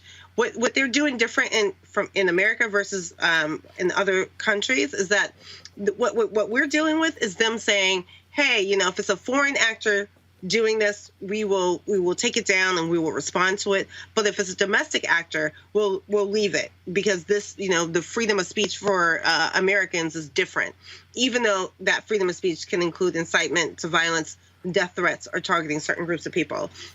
And something really important that Zuck said today, Zuckerberg, was that he was okay with Section 230 being changed with two caveats, which is, making sure there's clearly illegal stuff is being added to the Section 230. When you say clearly illegal, that also means that you can't use domestic terrorism as a framework, because there's no law that focuses on domestic terrorism, and there's no law that makes it possible to call out what we have been dealing with, which is white domestic terrorism in this country, which is what the insurrection ended up being. So there's this fine line that they're also trying to walk through in terms of the legislation and regulations, things that they're agreeing with. But also the key thing that I think is very important that is being brought up is that they don't feel that they should be held accountable for other people's actions, which is not the experience for most users. And they are saying, we want you to be here present, but we're not going to protect you. And here's all the reasons why. And those are the types of things I heard today when they couldn't answer just simple yes or no answers. It was a whole bunch of caveats. There was quote unquote nuances. But at the end of the day, what they were saying was what happened was harmful and problematic, but they should not be held accountable because of XYZ. While they're purposely, in some instances, not taking down certain content, and they're also banning certain people from speaking up, which is Black and brown people, when they're trying to defend themselves against the harms inflicted upon them on these platforms. And Bobby Rush asked a very specific question. Where's your audit to Jack Dorsey? And Dorsey had a different answer, which was, oh, we're going to go to civil rights organizations. We just threw out the audit framework. Questions from my panel. I'm going to start with Amisha. Sure. Sorry, I was on mute. After watching the testimony today, my big question is, what are the limits? So if we are to push in terms of restrictions, and I hear what you say about about how they act towards international actors who do negative things, specifically spreading misinformation and lies. But what is the slippery slope between that and pushing too far, and specifically targeting minority groups? Because what we've seen when we've initiated this type of action before is that the groups that you expect to get targeted never were. But groups like Black Lives Matter and groups that were organizing Black people always tend to be the ones that fall under the ire. How are we to stop that type of action on these platforms? So if this is for me, I just want to make sure that you're talking to me. I have an answer to that. Yes. Okay. Yes. So the thing is, this is the key about free speech and the like. They use the conversation about marginalized people being most affected by the way in which we handle free speech. But the truth is, at this moment, free speech has not protected us. And they're not protecting us right now in this moment. They're not using that free speech model for the Black Lives Matter people, for us. They're actually in opposite, basically banning us and suspending us for speaking up. And so when people say to me, well, what happens next if this will be a bigger effect on Black Lives Matter or anyone else? It's already happening. What we're not doing right now is calling out the fact that it's already happening, and what we need to do right now that is not being covered. It isn't about the right for people who are inflicting harm, who are inciting violence.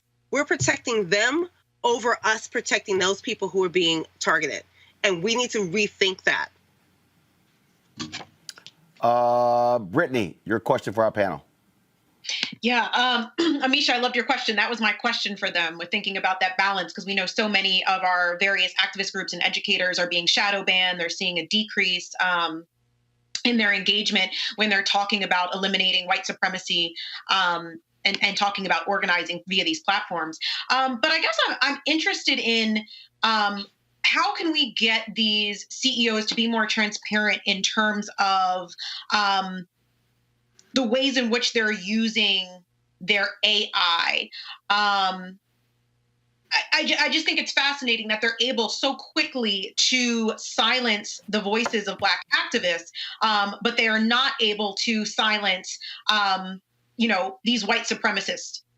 What is their argument there, and what can the community do to push them in the right direction? Dominique?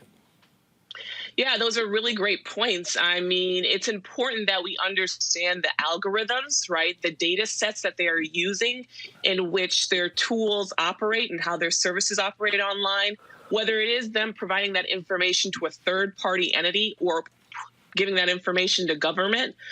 We need to understand how those technologies are working and the impact that it has on our communities. But they do not, outright kind of give that information to anybody, right? Some of that is for proprietary concerns, but the point is that we need to understand the implications of these technologies, right? So we can understand how they're operating, but also what other kind of interventions can be used to make sure that we are not having more harm on communities of color. So there are legislation right now, right, that members have introduced to say that these tech companies should be audited to see how their algorithms are working, what kind of data sets they're using, but nothing has been passed yet. And so a lot of civil rights organizations and advocates are pushing for some of this legislation to pass to make sure that we are indeed holding these companies accountable. Because even though they may have research teams that are housed inside these organizations, sometimes, as we've seen lately, those researchers, many of times people of color and women, are pushed out, or their research is not deemed as being worthy of publication. And that research is very much centering Black folks in the conversation and the concerns that we have with regards to technology. Greg Carr. And can I? I'm sorry, Shireen, go ahead, then Greg Carr. Yeah, so I just want to highlight that because she was picking up on some of the things that happened with Timnit, who was doing ethical AI. If you're a Black person trying to do ethical AI for any of these companies, you're not welcomed. And you can tell that by what just happened with Timnit. But the other piece that I also want to say is that when there is transparency projects, like the one that was in NYU that was focused on the transparency projects of the political ads, Facebook actually tried to shut those things down. So what we need to deal with is the fact that there are projects already present that are not being utilized properly and also being shut down by the companies, and Congress needs to actually focus on the regulations to make sure those projects can continue to exist. Greg Carr. Thank you, Roland. And thank you both, Shireen and Dominique. As we see this damn ad with this sister every 30 seconds on social media, 25 years ago from Facebook, talking about the Communication Decency Act of 1996. Thank you for walking us through how that Section 230 is really the only thing there, and it's protecting them because they're private actors.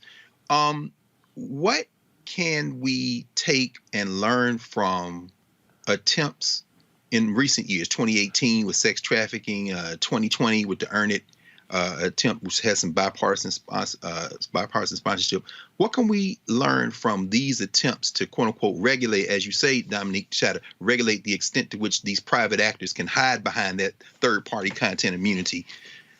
What can we learn from these previous attempts so that we can basically call Zuckerberg's bluff and put some teeth in regulation? And I say that because he's clearly been out here saying, we want you to do it. We want you to regulate us, realizing that that the response could be to put some regulation in that would only require them to make a good faith effort, which means they still wouldn't have to comply with anything. And how comfortable are you all with attempting to go past that? And can we learn anything from previous attempts to regulate them around issues like sex trafficking? So, I mean, we think it's very important that Section 230 at least stands, but we need to reform it, right? We need something that still, says to tech companies, you should remove content that is harassment, that is, negative, whatever. So we need that kind of regulation still standing. But I think what you're getting to is that we certainly need bipartisan support on this issue. Today in the hearing, what I saw was Republicans focusing on children and the impacts of technology, which is important. And Section 230 does help in protecting child pornography not being on contents. But we also need to understand the discrimination that is happening because of these technologies and the data in which they are using. So we need people on both sides of the aisle to understand this is a real problem and to come to some agreement with passing legislation. Another concern of ours is around privacy, right, and how that relates to Black folks and discriminatory outcomes of the personal use of their information. We need that to be federal legislation because there are states right now coming up with their own rules, right? This is why tech companies want some kind of federal law so that they don't have to comply with California privacy laws or New York privacy laws. Well, the point is that without this kind of legislation at the highest level, then they are out to do whatever they want, and they can come up with their principles and they can come up with good ethics and good ways to do business, but still end up harming the communities that are vulnerable and the ones that we care about the most. Mm-hmm. Thank you. And my answer to that is the Lawyers Committee on Civil Rights actually has a document called DDoS, which is a play on DOS. DDoS. But there's a framework there for the legal aspects from a state perspective on basically claiming that social media companies are public spaces and using the public spaces law that could be utilized in some of this. So I think there's ways that we can do this that does not even have to go through Congress, but that can be a state level framework that we look at in terms of how we can hold these companies accountable. Because they're saying regulation, but they're also dancing around what that regulation looks like. Zuckerberg actually admitted to wanting transparency documents from all the groups while he's blocking that, right? But he's also said something about making sure that there was clear illegal aspects that they can follow. So if we put those laws in place, then that makes it legal to clear legal lines that they have to deal with in terms of public spaces. So I think there's ways to deal with this. I just think that we're not being forward enough about how to navigate that in terms of that regulation, but also the existing laws. All righty.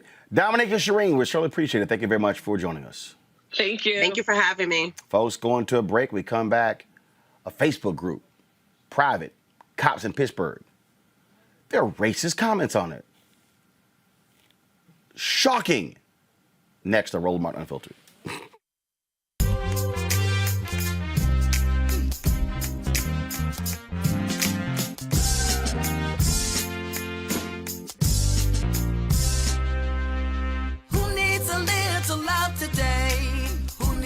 Love sent their way. Who needs love? Who needs love? Who needs a little love today? Who needs some love sent their way? Who needs love? Who needs love?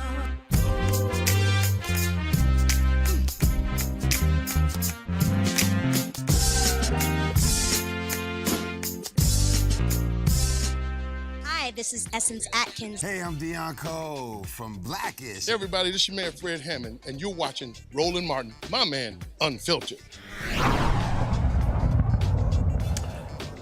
Well, Associated Press report discovered that a private Facebook group for Pittsburgh police officers became a place to spread hate online.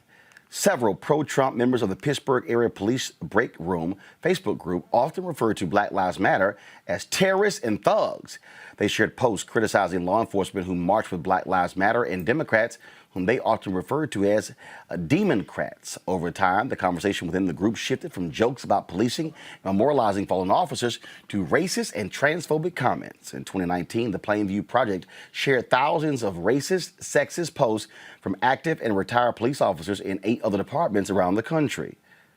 Not Greg Carr. We ain't shocked by any of this.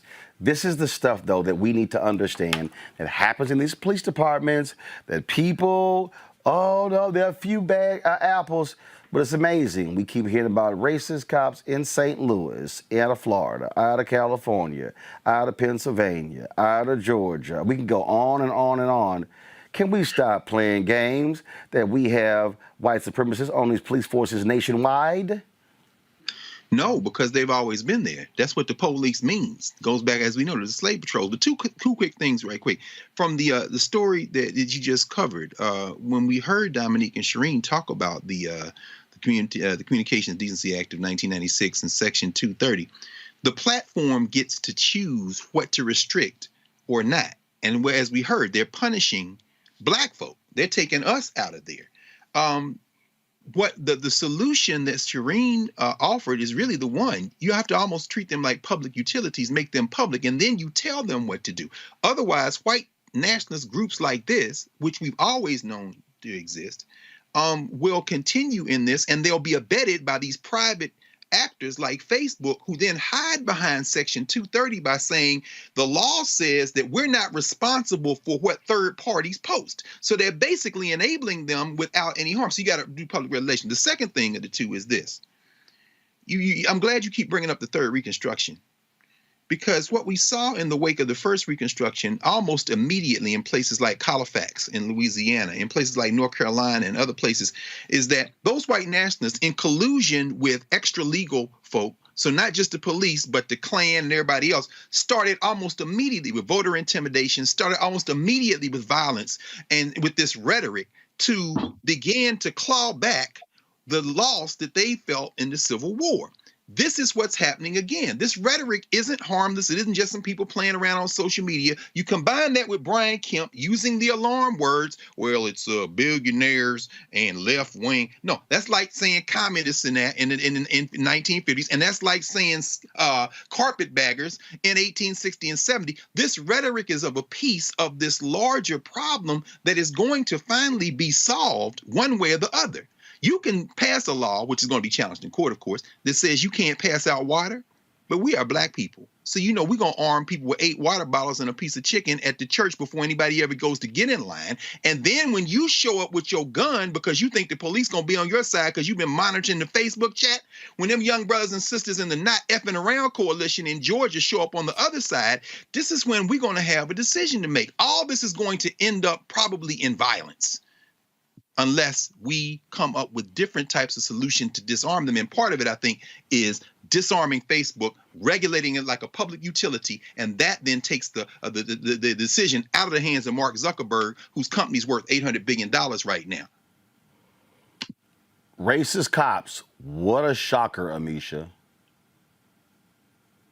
It's one of those things where I'm like, color me surprised, Roland. At the end of the day, I agree with Dr. Carr here. We have seen generation after generation where police, law enforcement, to a large extent, the military as well, has become a home to white supremacists and white supremacist terror. So acknowledging the fact that they have found these private Facebook groups, and anything on social media isn't private. So that's, an oxymoron in and of itself. But they found these private Facebook groups where they feel open enough for them to be able to have these conversations with each other, where they not only share racial epithets, but they also share things that are essentially dog whistles to help to, stress their covert ideology around how they actually feel about Black Lives Matter, how they actually feel about the racial reckoning that we happen to be in, as well as how they feel about race and culture writ large. This tells us something not only about these officers, but about the fact that a continuation of people who are chosen to lead in law enforcement, who are chosen for these roles where they are to protect and serve, are individuals who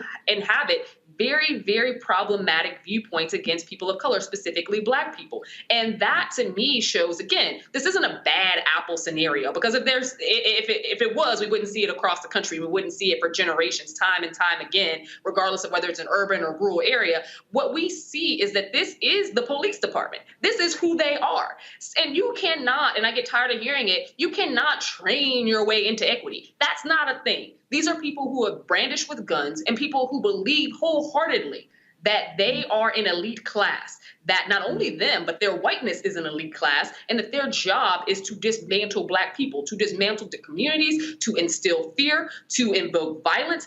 That is something where, I feel like this generation, when we talk about the defund the police movement, this is what they're talking about it for, because they recognize what many on the right, as well as some on the left, the moderates being the most spoken about, don't, in the sense that there's many people who are irredeemable. This is a system that is irredeemable. This is one that has to be broken apart and started anew. This is one that has to be removed from our culture as it exists today, because it is one that is more damaging than it is helpful. And it is one that automatically sees Black bodies as criminals. It is one that automatically sees Black bodies as something to dismantle and to disengage with. It is one that automatically sees Black bodies as not mattering. And it's one that automatically sees Black bodies as those that can be dismissed. And I think that that's very clear in those social media posts. Brittany.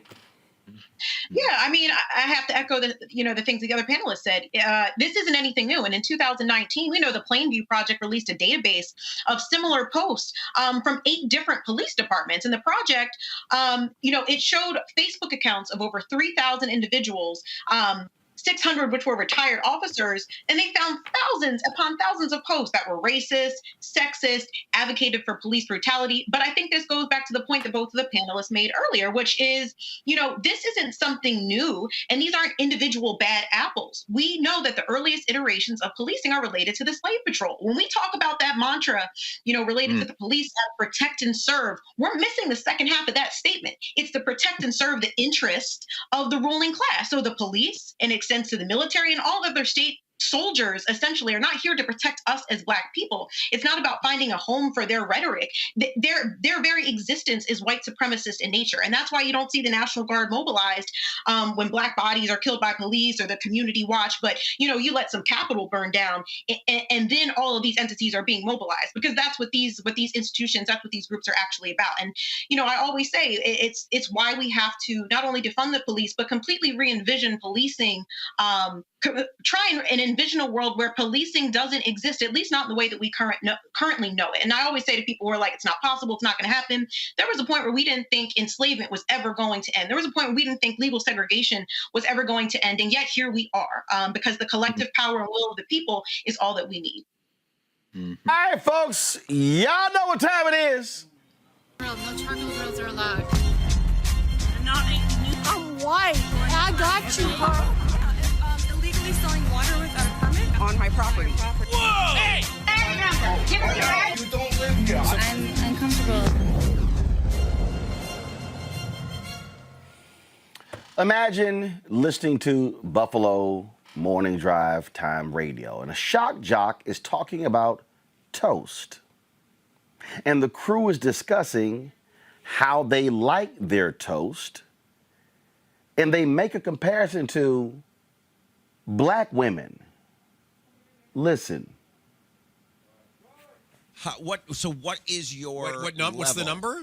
I think it's probably a 7-ish, 6 to 7, probably 7. See, we have ours, and I'm going to get into trouble for this. 2 o'clock.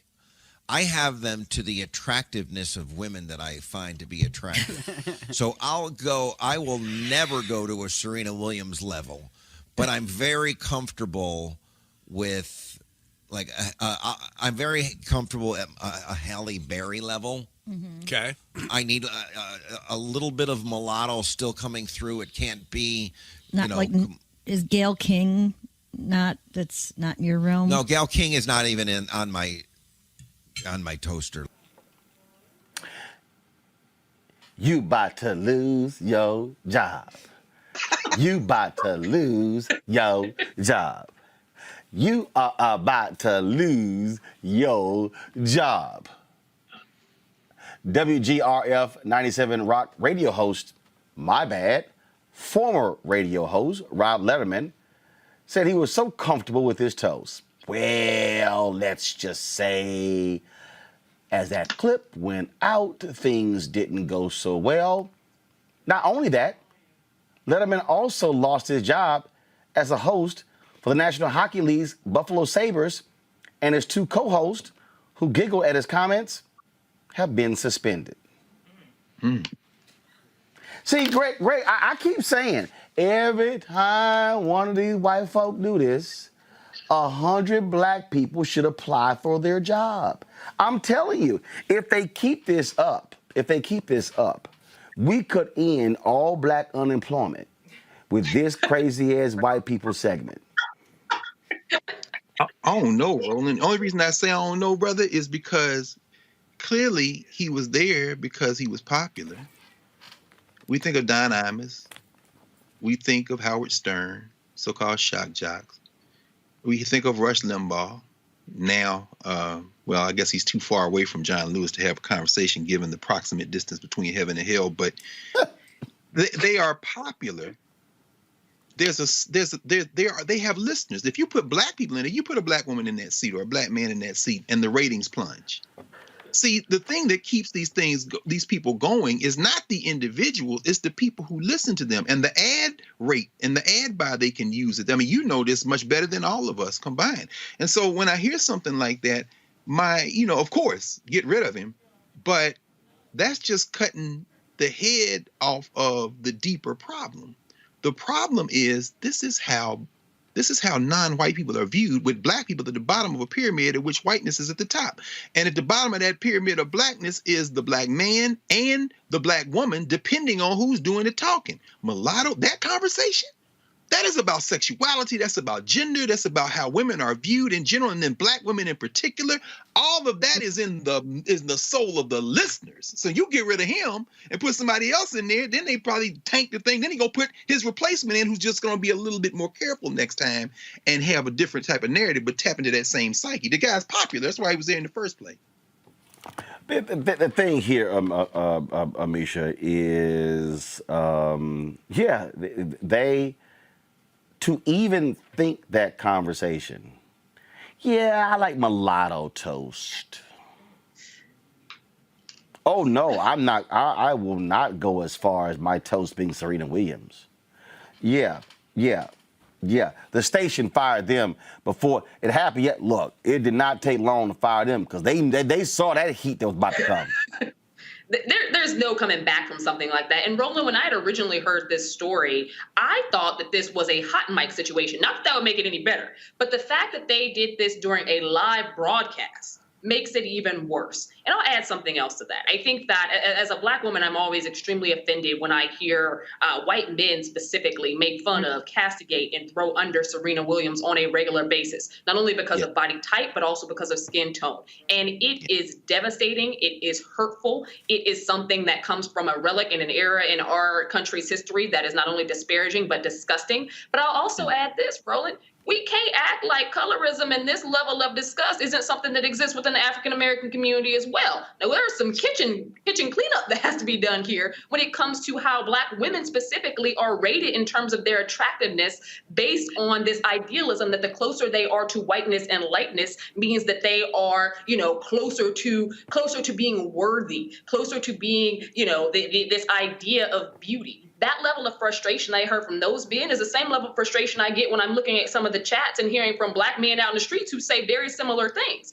This is a whole problem that exists not only within that minutia that we just heard, and yes, they deserve to lose their jobs. I'm glad that the two who giggled and also helped to carry that conversation along are also suspended. But this is a much bigger context and conversation because black women have been through so much in this country. And the last thing we need is this consistent judgment based on skin tone, not only from white people who created that lever, but also from black men who continue to perpetuate it to present day. Brittany. Yeah, absolutely. I have to just echo everything that the panel said. Obviously, this is all happening under the umbrella of white supremacy. And Amisha, I'm so glad that you said what you said because you hit the nail on the head. Look, I'm a light-skinned black woman. We know this, and it is so interesting how often being catcalled and being people are showing some type of interest, right? And the first thing they say is something about my skin complexion, right? Because it is the white supremacy and the anti-blackness is so pervasive, and we continue to see this manifest itself in numerous ways. Whether that's the skin bleaching creams that women feel like they need to use in South Asia, whether it's the umbrellas that are used in East Asia to make sure that there's no tanning of the skin. It's a legacy of white supremacy that we see not only in the white community but in various communities of color.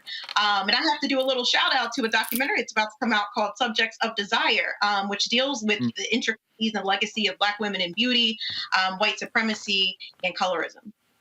Mm-hmm. All right, then. Well, look, we certainly appreciate it. Great conversation today. Hey, folks, if y'all want to support what we do, look, the conversations we having, y'all, ain't nobody else having. I don't care. The black networks ain't having the conversations.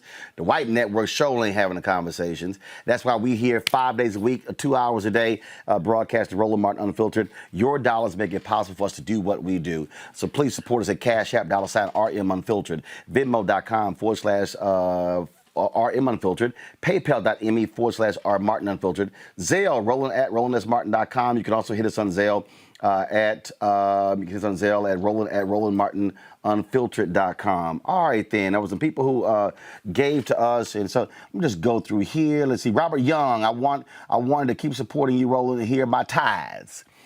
This is good ground. You know, and see, this is so Nicholas Rodriguez. He gave $5. He said, "Not much, but I wanted to contribute. I just heard you in an interview, and he said, thank you for being an inspiration." Alan Orr, keeping up the good work, $50, appreciate it. James Davis, support, thank you very much. Joyce Nichols, $60, membership support, thank you so very much, Joyce. Let's see here. Anna Ford, keep doing what you're doing, Roland. Michelle Trufant, thanks for what you do. Let's see here. Ido Shapira, all your amazing work. Thank you. 18 means thank you. 18 means life in Hebrew. I'm a big fan. Break Bread Thursdays. Appreciate y'all, team Roland. Excuse me, y'all. Gotcha. Let's see here. Scott Fabiani Beeman. Tight. Thanks to you and all your panel contributions for the super refreshing, substantial, and depthful conversation. Just digging into the topics that need air.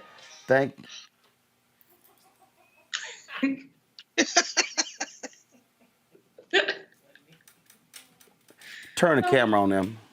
Don't do it. Don't do it, Roland. Don't do it. Turn the camera over there. Turn camera 1 over here.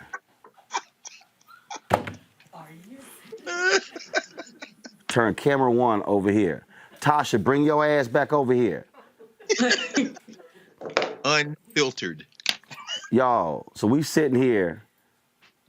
So my publicist, Tasha Whitten Griggs, I'm going to give you a whole government name. Now sit your ass down. You know what?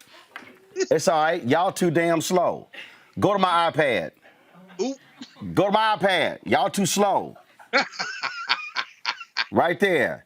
So Monique Presley decided to pick Tasha up and bring her by the studio. So they've been sitting their ass over here for the last 2 hours watching the show. You would think in 2 hours you could turn your damn phone off. 2 whole hours.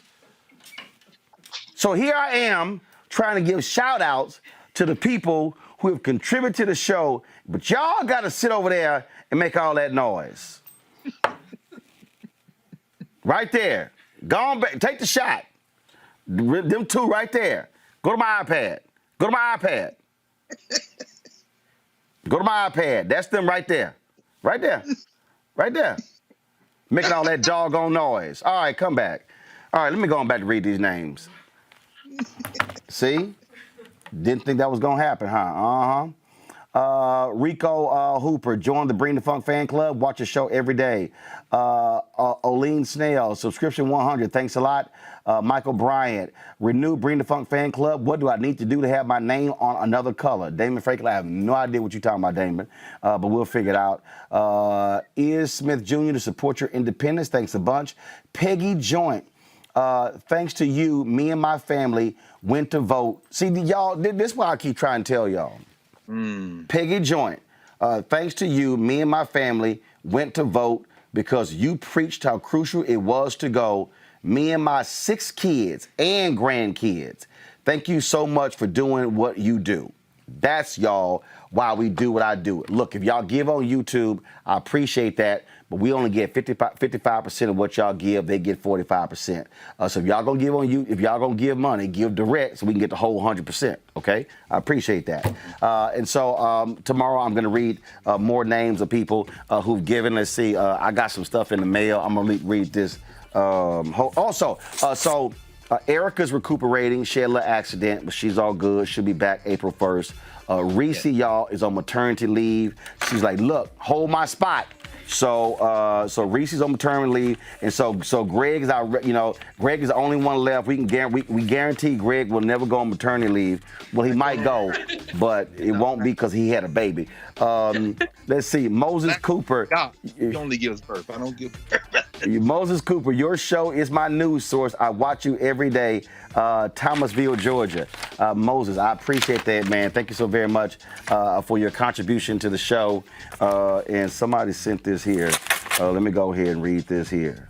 And see, some of y'all who are watching right now on YouTube and Facebook, y'all keep getting a free ride.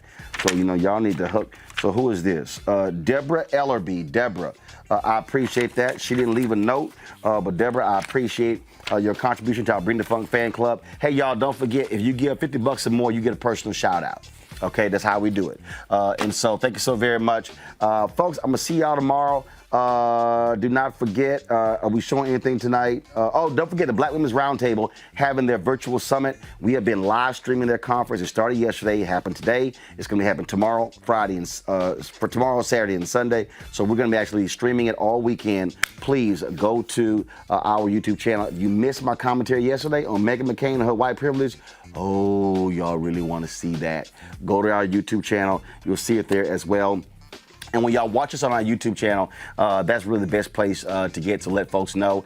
And yes, y'all, we are making way. We're making way for our OTT channel. That way we can be completely independent. And so we'll still be on Facebook and YouTube. We'll have our own channel. It's going to be Apple TV. It's going to be Fire Stick. It's going to be Samsung TV. It's going to be Xbox. And I'm missing some others it's going to be. And so your contributions, I'm upfront with y'all, that cost us $153,700 to get all of our OTT channels up and running. And so we appreciate it. That's why your support matters to do what we are able to do. So thank you so very much for all that you do. And also shout out to Ashley with Forever First. Her dad is the former acting president of Alpha Phi Alpha. And so this is her company. So she sent me this shirt. So I certainly appreciate it. I know, Greg. I know you wanted it, Greg. I was looking, man. I know you. So it's Forever First. And it's PH, hold on one second. It's PH, what the heck is it? It's PH something. Hold on, it's not spelled the normal way. Forever First is PHOREVER PHIRST.com. And so I appreciate that. And so Ashley, only because I like your daddy, you got that free shout out. So I expect, Ashley, you to be joining the Bring the Funk fan club at a higher rate than $50. Because you got a shout out on my Instagram page and on the show. So Ashley, that's going to cost you. I'm just saying. All right, y'all. I will see y'all tomorrow.